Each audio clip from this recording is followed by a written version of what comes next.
Alright, so I've seen a couple videos on how to do this on the main PC that you run Terraria off of. I've also seen a Linux-based one, but I haven't seen one where it's just a dedicated server that you run completely separate from your main PC. So this is what I'm going to show you. I am running this on Parsec. It's literally just a screencasting platform. This is the second PC that I run my server on. This is my server, but I'll show you how to make a fresh server. And I will be showing you on this, and then you also have to have access to tModLoader either on your main PC or on the second PC so that you can download the mods. But let's do that first. Alright, so first things first, if you hadn't downloaded tModLoader, do that. It's free on the Steam library. Download tModLoader. We're going to go ahead and launch it. I already have some mods running because this is the main PC that I run this on. I don't have Steam on the server that I run this on, so I'm just going to show you how to do it on my main PC. Okay, so once you load this up, go to Workshop, and then you can just go straight to download mods. I already have a bunch of mods downloaded. Download whatever mod you want from here. Make sure you click download with dependencies, and it'll download either the mod itself or the mod itself with a loader mod. But since I have a bunch of mods downloaded, I'm just going to pick from this list. Once you have your mod downloaded, you're going to go to Open Mods folder. It's going to bring up two windows. This is your enabled.json file. It's going to show you all the files or all of the mods that you have enabled. Since I have some disabled, those aren't going to show up on this list, but these are the ones that I'm currently using on my server. These are the files for the mod. Some of these will have multiple versions. If the mod has been updated over time, then it's going to have a different version. Some of them might just have the base tModLoader mod. But if it does have a folder like this, like it has a year and a month on it, then make sure when you take the mod, you take the one that's in whatever date. That's the most recent one. For this example, I'm just going to use the OmniSwing mod just to show you how to actually download the mod. If you're downloading multiple, you'll have to repeat this process. But like I said, whatever mods you have downloaded, if you have a big list like this, or if you just have one or two, make sure you go in whatever the most recent date is. Make sure you grab this tModLoader mod file and then paste it onto your server. Whether you send an email or whether you have a USB file or whether you use Parsec or TeamShare or some other platform like that to get the files onto the other computer, you're going to take it from the most recent date. Alright, next step is we're actually going to download the tModLoader server. Click the first link in the description. This is a GitHub link to download this zip file. So once you download this zip, you're going to extract it, and then I just like dragging it out onto the desktop so I have easy access to it. Extract it, I'm going to take it out here. This is your actual server now. Whenever you run your server, make sure you run start tModLoader server.bat, not this one. This one will give you an error every time you run it. Same thing with this one. But double click it. We're going to say no because this is a dedicated server. We're not running this off the Steam server. And then it's going to take a while to actually download a bunch of files for the server.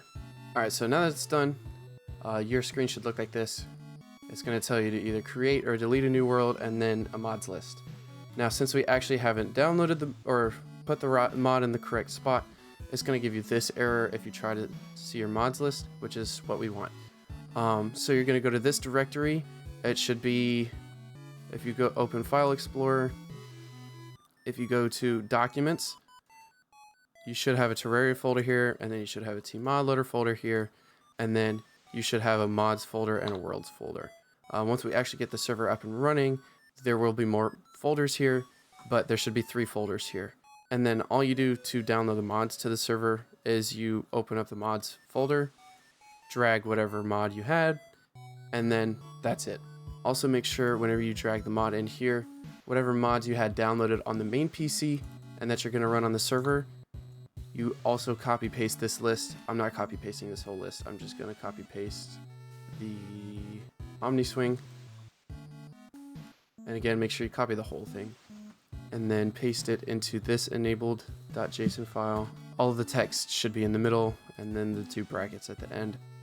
And whenever you have multiple, make sure they're in parentheses and then they end in a comma. Then just file save, and make sure you do that for every single mod on your list. Since I only have one, I'm only dragging and dropping the one mod, but if you had 3 or 4 different mods, you go ahead and drop those and then enable them in the enabled.json. So since we've updated the mods, we're gonna restart our server. And then it should tell you that it's detected at least one of the mods. It might not detect all the mods when you first start it, but if you go to your mods list, it should tell you all the mods that you have downloaded. And then I like typing R when I get to this screen because it's going to reload all the mods that you'd had in that folder. And then from here, you can just create a new world. And for this example, I'm just going to skip through all of these. If you have a specific port or something, or if your port, I can show you how to change that really quick. But I'm going to get the server up and running first. Make sure that you automatically port forward, always. And now our server is running. Okay, so like I said, the last thing we need to do is to port forward. I'm not going to show you that process because there are plenty of different good videos on how to port forward either a Minecraft server or Terraria or other servers. I also don't want to hide all of my information or accidentally leak all of my information. But basically, you're going to log into your router itself, and in order to do that, you go to what is my IP address. You're going to type in not the huge long one that shows up, but the one underneath that. And this is literally what is my IP address.com, I think. You're going to type that into just a new page, whatever your IP was. It's going to take you to your modem login. In order to find that, it's going to be on the bottom of your modem. Then once you log into your modem, there should be advanced settings somewhere or firewall settings somewhere. Then from there, you should have port forward settings of some kind. You're going to take whatever the IP is of this computer, and to do that, you're going to type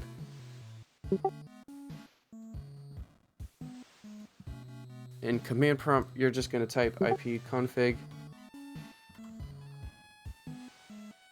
Whatever your IPv4 address is, that's the address for this machine that you are running it off of.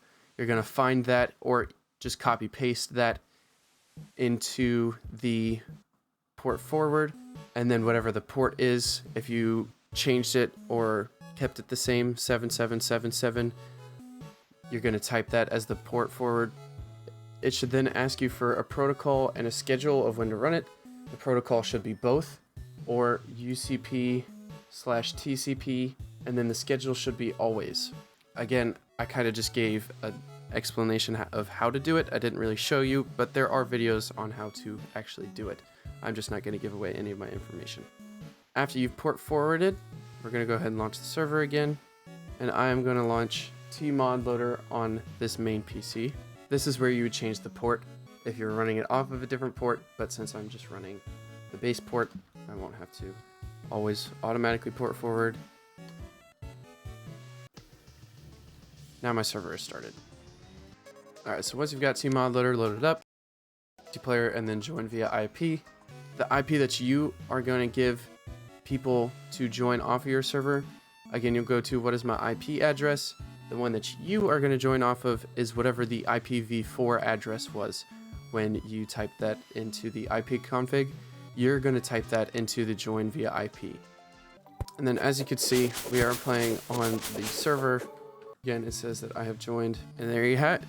That's how you set up a dedicated server for tModLoader. Questions, comments, or concerns, leave them in the comment section, and I'll try to respond to all of them. But I will see you in the next one.